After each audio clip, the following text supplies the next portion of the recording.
তিস্তা নদীকে নিয়ে ডক্টর মোহাম্মদ ইউনূস ঘোষণা দিয়েছেন ভারতের সাথে আলোচনায় বসবেন।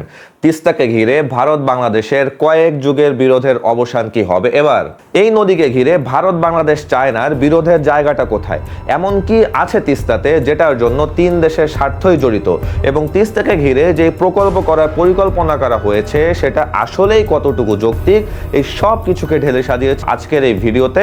So let's start the discussion. পূর্ব হিমালয় থেকে উৎপন্ন হয়ে তিস্তা নদী ভারতের সিকিম এবং পশ্চিমবঙ্গের ভেতর দিয়ে প্রবাহিত হয়ে লালমনিরহাট জেলার ভেতর দিয়ে বাংলাদেশের মধ্যে প্রবেশ করে।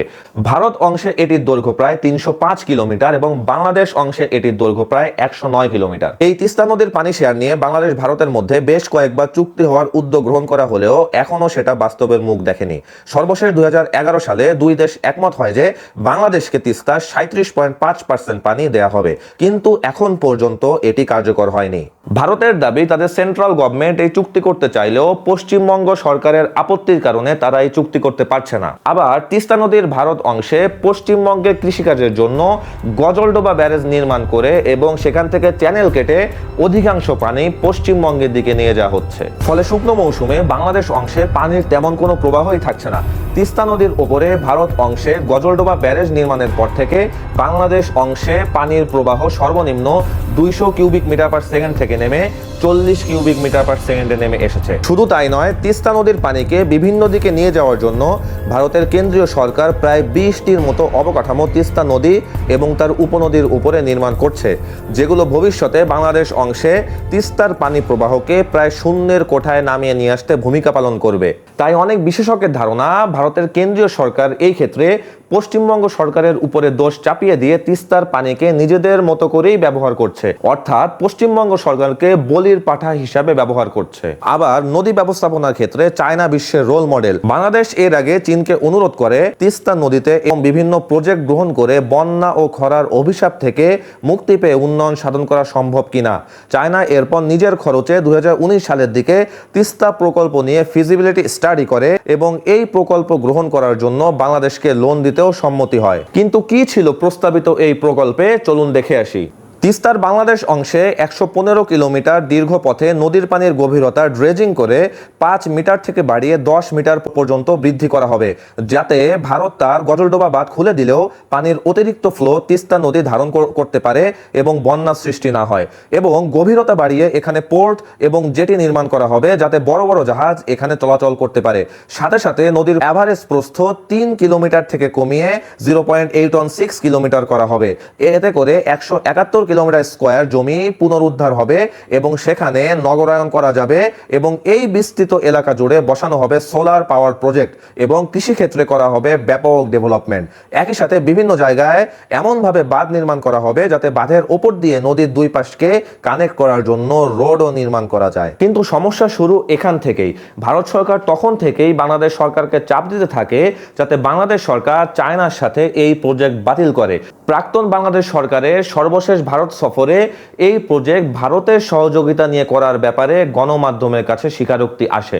বাংলাদেশ যদি এই প্রজেক্ট চায়নাকে দিয়ে করায় তবে সেটা হবে ভারতের নিরাপত্তার জন্য অন্যতম হুমকি। কিন্তু কেন ভারতের এই বিষয়ে এত নিরাপত্তা সংশয়?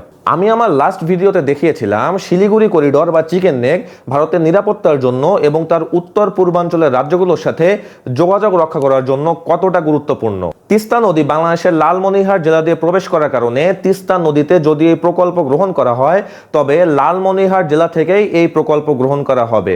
লালমনিরহাট জেলা ভারতের চিকেন নেক থেকে ১০০ কিলোমিটারের ভেতরে অবস্থিত। বাংলাদেশ যদি চীনকে দিয়ে এই প্রকল্প করায় তবে বাংলাদেশের লালমনিরহাট জেলা এবং আশেপাশে কয়েকটি জেলা কয়েক হাজার চাইনিজ লোক অবস্থান করবে।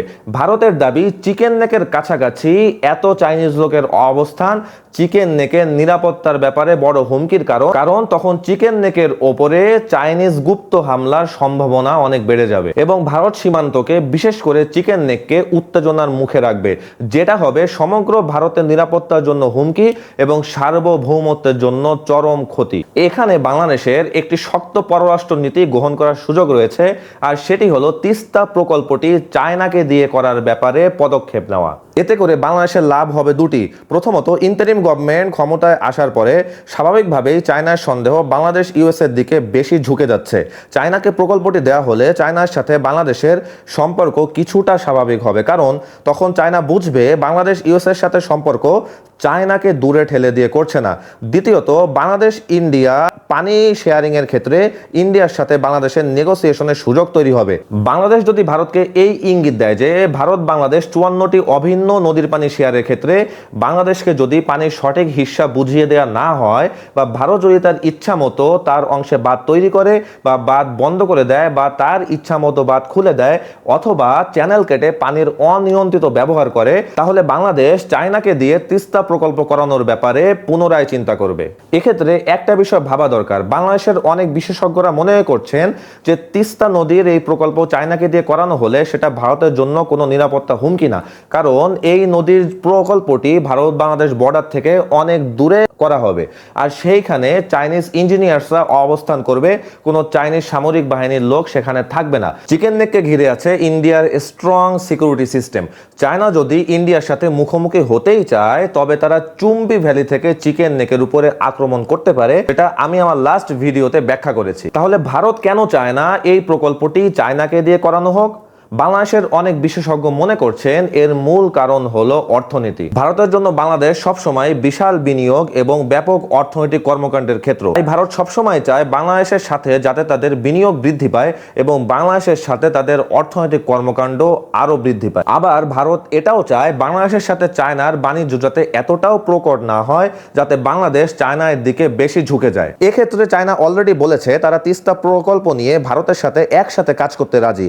এখন বাংলাদেশ কাকে দিয়ে এই প্রকল্প করাবে সেটার ব্যাপারে চায়না হস্তক্ষেপ করতে চায় না এবং মনে করে এইটা বাংলাদেশের সম্পূর্ণ ইন্টারনাল ব্যাপার।